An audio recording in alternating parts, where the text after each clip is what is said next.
welcome back to... You caught me off guard.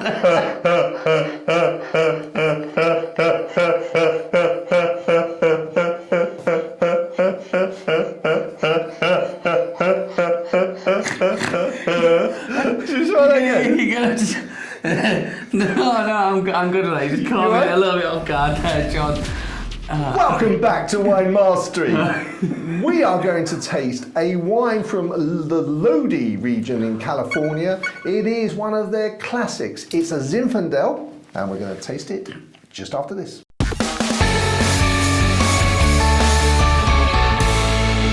So now he's taking off his glasses. We're back. We are tasting a Zinfandel. It's called the Definition Zinfandel. It's available in the UK through Majestic. So a Zinfandel is a wine that I really quite like. Me too. It's sort of very, well, actually, I think derived from the same grape as the Primitivo in Italy. So I quite enjoy that as well. But they do taste very different. Obviously, the ground and the climate is different. Yeah. But yeah, Zinfandel is something, it's a bit like the Californian Cab Sauv. They've got their own sort of unique taste. Style. Yeah, that's the word, style. Yep, I'll give you that, yeah. And a lot of people know Zinfandel as the white Zinfandel as well, which is the rosé style. Yeah. So I think a lot of people don't know. I know definitely people come into the shop. White Zinfandel is known, I would say, as that pink, rosé and sweet thing. And I must admit, I remember being introduced to Zinfandel years and years and years ago. I remember thinking, I didn't realise that it actually did a red wine, and it was this big red wine that it is. So yeah. Yeah, that's another thing actually. Just while it comes to mind, that don't assume, like for example, Sancerre. You can get at Sancerre. You can get a red version of Sancerre. You can, yes. Yeah. So Chateauneuf du Pape, you can get a white version. So yeah, just don't think people have got it wrong and sort of make a fool of yourself by saying, you don't know what you're talking about, because they might do. They'll be fine, I'm sure. They'll be fine. So let's have a look at the colour, shall we? Let's do it, John. That looks nice and deep. It does, doesn't it? A little bit of a tawniness there, I think. A little bit of brown sort of tinge to that. Yeah, but it's suiting it. It's very deep, like you said, very deep, very rich. That little bit of tawniness in there. Yeah. Yeah, that's one that I would look at and think, I'm happy with that. Now this is, I've just looked down at my notes here, it's 14.5%, so that's a reasonable... Now that's what a red wine should be, 14.5%. And again, it doesn't surprise me with being a Zinfandel. And it's a 2020, so we're filming this in 23, so...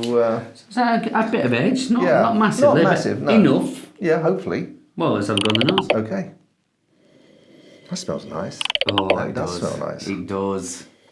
It's different from the Rioja, but there is an edge of similarity there. Yeah, I think that's there's a little bit of I'm going to use the word oak this time. There's a bit of oak in there. Woodiness. Is that it's sort of like a tobacco? Yes, and that's probably why we're thinking about how it's akin slightly to the Rioja. Yeah, that's probably why I'm liking it. I'm not getting much fruit there though. I don't know what I should be getting. But no, I'm not getting a lot of fruit. No, perhaps a bit of vanilla in there. There's something. I think like a bitter cherry. Yeah. Not a bit of cherry, but a bitter. Yeah. We are in Yorkshire, so a bitter cherry. A bit of cherry. I've noticed that. Okay, I'm going to get straight ahead and have a go on the palate.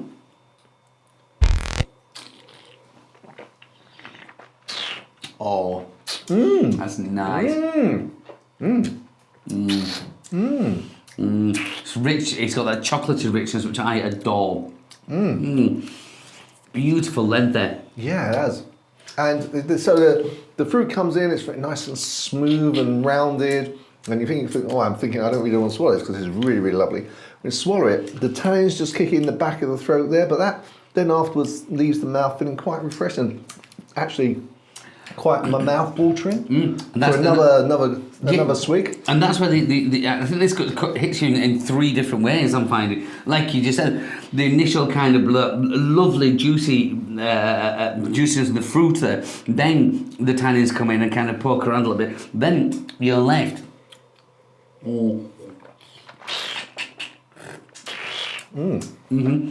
It's almost like on time. It's almost touching it absolutely perfect to what you'd want. This is a... When it's in the mouth, not afterwards, but when it's in the mouth, it's like, talking about similarities. Talking about similarity with the Rocco and Thomas on the nose. In terms of similarities with other wines, the sort of fruitiness and the roundness, a little bit Cab Savvy for me. Yeah, I get that. I think that comes from the juiciness and the fruit that's in there. Almost, it's making my mouth water now. That's the sign of a good wine, for me. That is a, and I think it's that thing where when you've had a taste and then the glass goes down, you want to lick your lips, and that's very reminiscent for me of a Cab Sav. Yeah. But in terms, it's not quite as fruit driven as a Cab Sav. No. And there's a little bit more tannin at the end there, not in an unpleasant way. No, I like those tannins. Sometimes I've always said. I think I always said in the videos that I'm not a massive fan of tannins. But if the wine can take it on and it would be described as well balanced, I don't mind them because it's all part of that wine flavour. Balance. Yeah, and journey. You know that. You've got that bit, then you've got that bit, then you've got that bit. So that, very appealing. And $7.49. Yes, I forgot to say the price. I didn't bring the bottle up either, did I? So I better bring that up now. There it is. There it is. Glad you remembered. No, that's actually that's a very good bit of wine for £7.49. Taste-wise, I'm not sure if it's said because I might have been concentrating on the taste myself when you mentioned it, but I'm getting plum. Yeah, definitely. I got plum more on the nose. There's a hint of it in on the palate, but more on the nose is the plum. For me. Well, I got it on the palate. Yeah, it's very, very nice. So very nice. That is something that you could sit with a friend and be discussing and actually find the finer points. So, this is the one where, I'm doing it as we're speaking. I'm smelling. This is one of these where I say a lot about. I could spend 10 minutes smelling it, but I wouldn't. But you could. Yeah, I mean, actually, if you were talking to someone or they were talking to you and you were waiting for them to finish before you politely then took a sip of wine, you could actually just keep smelling while they're rabbling on. What is that? Rabbiting on. Is there something you want to tell me, John? Is Not at all. Oh, that's good. No, there's a...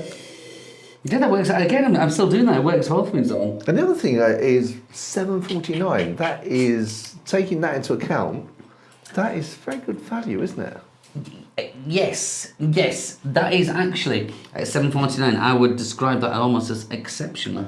Yeah. But £7.49...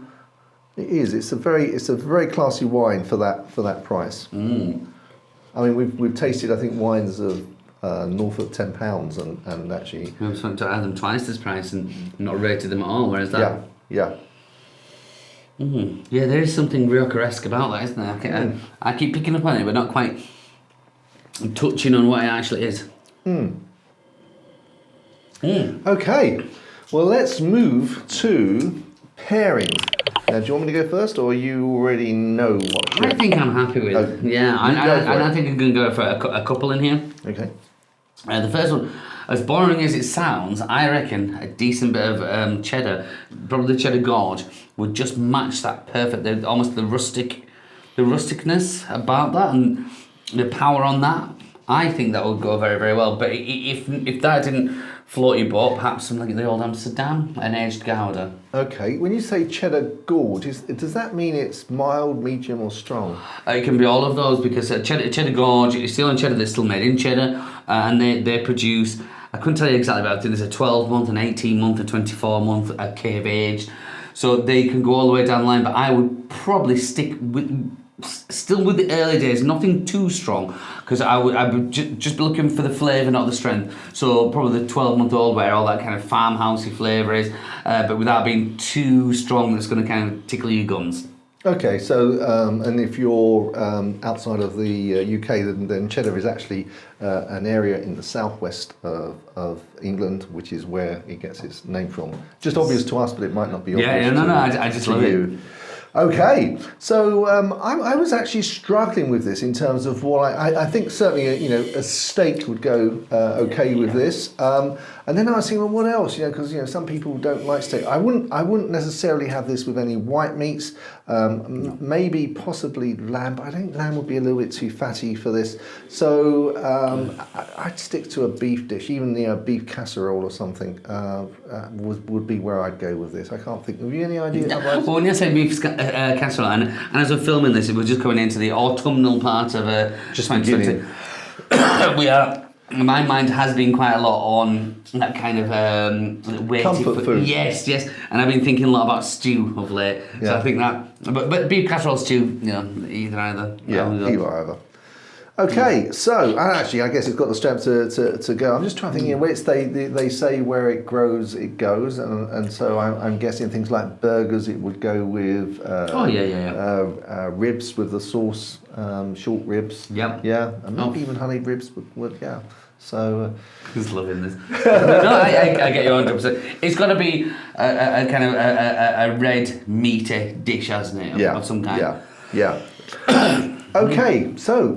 Did you just give them a... I just chin-chinned, yeah.